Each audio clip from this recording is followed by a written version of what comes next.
Another thing that can be done from the screen is a counter reset. The screen displays a counter showing the number of completed sets.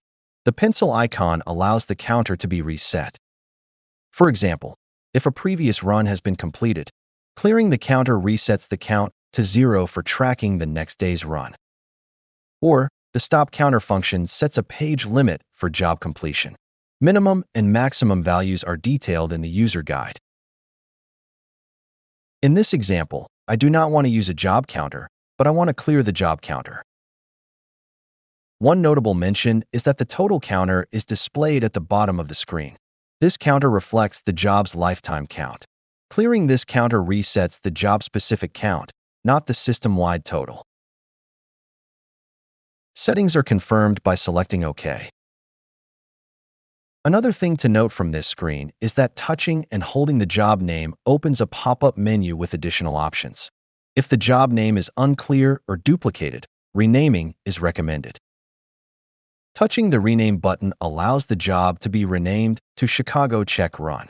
The renamed job helps the operator identify the correct configuration for Chicago addresses.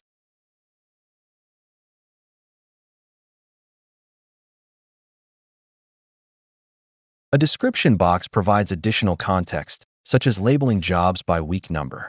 Custom descriptions can be added to clarify the purpose of each job.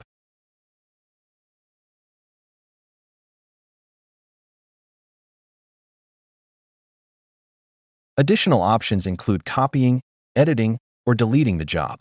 There is a lock function. However, access to the lock function is restricted to supervisors and technicians.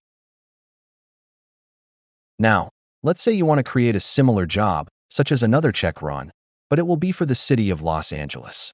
Copy the job and rename it to LA Check Run.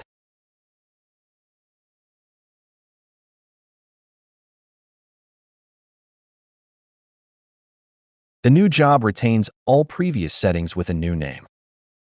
If the new job includes a BRE, it can be added through the editing screen. Touch and hold the job. Then, select the Edit function. Add the BRE. Proceed through all subsequent screens to complete the setup. Saving completes the demonstration of the copy function. This concludes the DS-64i tutorial covering setup, job creation, and configuration essentials.